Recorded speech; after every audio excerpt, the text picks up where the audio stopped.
I'm David Tracy with the Autopian here with Faruk. What's up, man? Runs DevSpeed. Oh, nice little handshake. There we go. Runs DevSpeed and partners with Ineos, right? Yep, so yep. we're at the Ineos booth here. And this is arguably the car of the show in terms of like what the internet's going crazy about. It's a Porsche with a Subaru engine, which is cool, blasphemous to some. Okay. Yeah, let's talk about it. What engine is this? What's the car? Sure. How'd you build it? So I'll tell you a little bit of the history because I think it's important to understand like what this car actually is. It's a 2007 911 GT3, so it is a real GT3, but it was a wreck car. My buddy bought it from Copart, and he had a couple Porsches that he needed help with. How expensive was it? Cheaper than you'd think. Let me put it that way. I don't want to put somebody else's finances on blast, right? So it wasn't that cheap. It wasn't like $300. No, but we put the motor into one car. We put the trans into another car of his because both needed a motor and trans, and I was left with a shell. And I said, "Hey, let me buy this from you. I want to build a drift car because back in the day I saw Tyler drift a GT2, and I was like, my mind was blown. I was like, I want to, give that enthusiasm off to some young kids and some other people in the sport. Talking to Ineos, we were like, we got to put a Japanese motor. And I was like, great, let's figure it out. K-Series, V8, all kinds of stuff. We went through all. Is that just because that's what people are into right now, or? Well, Ineos is the largest oil company in Japan. Oh well. Yeah. And they're the OEM fill for almost every Japanese car. So when you buy a Japanese car, most of the time it has Ineos oil already in it. Okay. And so last year we built an E30 with an F20 in it. Kind of fun. This year we want to do something different with this Porsche. So Japanese motor, and we went through the line. And with Porsches, because all the weight is on the back axle, having a high center of gravity is really a bad thing. So V8 911 is great for street cars. Once you take them on track, that center of gravity gets a little funky, right? So we went down the Subaru route. We went down the flat six Subaru route, looked at that a little bit, and then we got into this thing where if we're doing a flat six, like we're really, why not go back to a med right? Like you start to argue that. With the flat four, with the STI EJ25, you save 170 pounds drivetrain. Interesting thing about this is it doesn't only have a super motor, it's also a super transmission.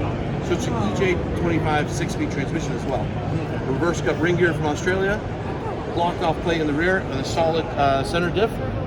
It spins the other direction. These engines, are they known to be? I love that. You tiptoed into the EJ25 conversation right there. Okay. I love that. That was They're good. not known to last the longest. Hey, for a show car, who cares? Right? No. So it's we're going to drive this thing on track, right? Okay. This is a mock-up motor. IAG. I'm getting an IAG closed deck Magnum block, right? You got to do that. If you want to make 500 horsepower, you get a reliable motor. That's where it comes from, right? With any type of racing, right? So EJ25s. I'm new to that world, so I've been racing. I talked to a lot of my racing buddies, and I said, "Hey, what's the recipe?" Called everybody I could, and they're like, "Just get the Magnum motor. That's what works, right?" And so they're rated for more power, but if I run it at 550, it'll last all the time. 14mm head studs, closed deck block, simple, right? Don't go crazy with the cams. We put the BC 264s or 270s, I think it is, in it, and. So what we're looking at here is kind of the starting point. Like here's the proof concept. It's going to look roughly like this. You want a Subaru motor in the back here. Yep. It's not necessarily going to be this exact one. Exactly. The intake manifold and the turbo and the manifold will probably remain. It's just a matter of the core will swap out. So the heads will actually be the same because the 08 heads are really good. And then we'll just put our valve chain in that and change the center of the motor. So I noticed there's no cooling system. There's no wiring. There's no. We're loosely plumbed, right? So that's the thing here. It's like this exact car ain't going to race it right now. This is the starting point. Is it mounted right now? So it is mounted. Not just floating there. Well, so it's hard to tell. Yeah, right. So a Porsche motor actually mounts to these back mounts right here. So the biggest difference when you look at a 911 chassis, if you want to know if it's a GT3 or not, you look at these mounts right here on the 997s. So on the non-GT3s, there'll be a round mount here. And on the GT3s, you'll have this kind of, you can call it like a conical mount or whatever you want to call it. So what we'll end up doing is, it is mounted to what's called the suspension cross brace right now. I noticed that, yeah. And that, not a great place to mount, right? Yeah, so when we're mocking it up with, Does that move, that suspension? No, not technically. It's hard mounted, but it depends on who you talk to, right? Okay. When you solid mount everything, it doesn't. But when you're mocking up transmission mount and also axle orientation, all that kind of fun stuff, there's nowhere to grab it from. So So you have to mount it in there essentially to get the initial mock-up built. Does that make sense? And then because we can't build this back mount until we build the front mount because we need to get our axle weight right. So now that we have this all set up, we're going to do the back. We're going to engine plate the back and then get it more robustly mounted. Yeah. Okay, cool. So right now, Engine is mounted. Okay. On engine mounts from Subaru to that suspension cross brace. We'll now make a girdle and link that back to the stock engine mounts on the Porsche. Okay. Yeah. Right now, looks like you just it's looped, right? Water pump to thermostat outlet. I assume there's a plan for, I don't know if it's probably in the body. I don't really know this very well, but is there like a hard pipe that goes to the front that you're going to plug into later? Or? So it's kind of fun. On drift cars, we usually run the radiators in the back and the engines in the front. That's very common in drifting. Okay. Kind of like a rallycross car. It's mainly to create, one, to prevent damage, two, to create a static airflow, three, for weight. There's a bunch of different reasons. With Porsches, the water-cooled Porsches, the radiator's in the front. And there's lines that run along the chassis, stock. And so what we're doing is we're taking our little vibrant weld-on pieces and welding onto the stock aluminum lines and just linking all the lines and running a center-mounted radiator in the front. So a larger center-mounted radiator on the older RSRs and that kind of stuff, you would have it in the hood area. We're doing that. So we'll vent the hood and it'll pull out of the brake. The vented radiator's great. Yeah. All right, cool. Yeah, absolutely. Yeah. I don't know how much you're gonna be able to hear from there, but there you go. It's a little bit better. Okay, so there's our shifter. Yep. And you can actually see the transmission back there. Yep. Is that mounted right now, the trans? The trans is mounted, but the shifter linkage is not mounted yet. Okay. Yeah, so it's mocked up right now just to essentially get here, right? That's a Subaru shifter? No, that is cable shift. This is old guy named Jim Cunning. I'm sorry, Jim, for calling you old. But I was trying to find somebody that can convert a cable shifter to a mechanical linkage, right?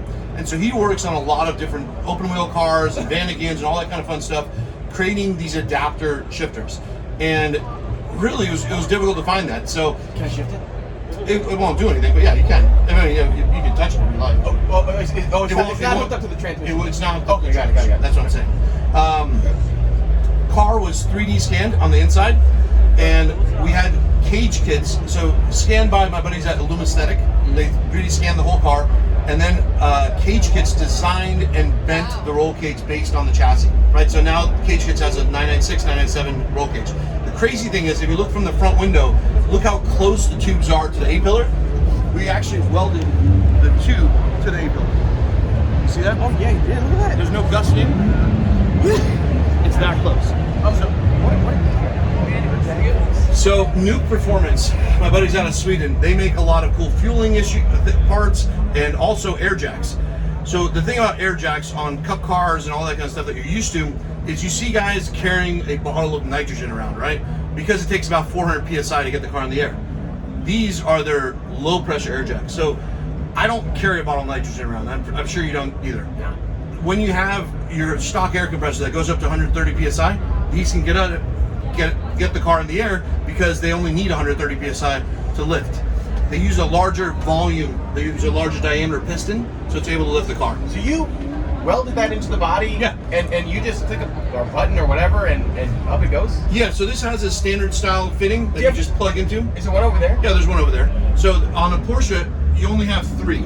Yeah, you can see it right here. You have one in the front because the front weighs nothing, and then you have two in the back. On a typical, let's say, BMW or any kind of normal FR car, you would have four. Okay. Yeah. And then the steering wheel. So I'm a drifter, right? That's what I'm known for and what I do and what I love doing. We usually like larger steering wheels, depending on who you talk to. I like a 360 millimeter steering wheel, but I also love a cup car steering wheel feel. Cup cars have thicker wheels. They kind of have a girth to them without being too explicit. Yeah. And what we did was my buddy Bob actually mimicked some classic steering wheel designs, and we added our own little flair to it. And what we did was we water jetted out different layers, and then we welded them together. And my buddies at Landmark Graphic wrapped it in this cool kind of wrap material that has grip to it. I love the shape. It's like Isn't it squared off. It's different. It's like a pistol grip, right? For sure, it's different. And then Link makes a plug-and-play ECU for the 08 STIs. So we have a PDM from Link, and a dash from Link that's it's with AIM. It's an AIM dash / Link dash together. And the dashboard, if you notice, is a little bit wonky on your side. See the little ripples? And you'll notice that I'm not amazing at sanding, especially on Friday night. But my buddies at Lumisthetic, they scanned my blown up dash. They scanned a buddy with a GT3 RS that came through, and they designed that and produced that in 2 weeks. So that's a 3D printed dash, one piece. What the? Right? And then my buddies at Landmark Graphics wrapped it in this cool 3M kind of wrap material. That's cool. The little ripples you see there is from it actually being printed upside down. They said next time they'll print it right side up. We'll form that and make a carbon dash out of that eventually. But for now, that's what we got. Want to move around the front? Yeah, let's do it. You have to put the starter button for it on the left side though, because it's a 911, right? That's a good point. Yeah. I like that you're bringing this here, despite it not being 100% ready, just to kind of show people, hey, this is what we're doing. This is what we're starting.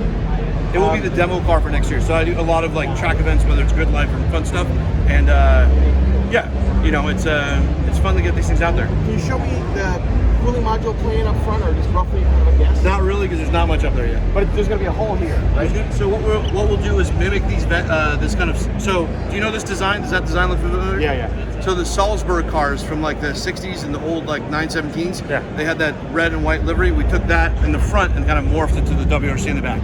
And we'll mimic these lines and do hood van set reverse.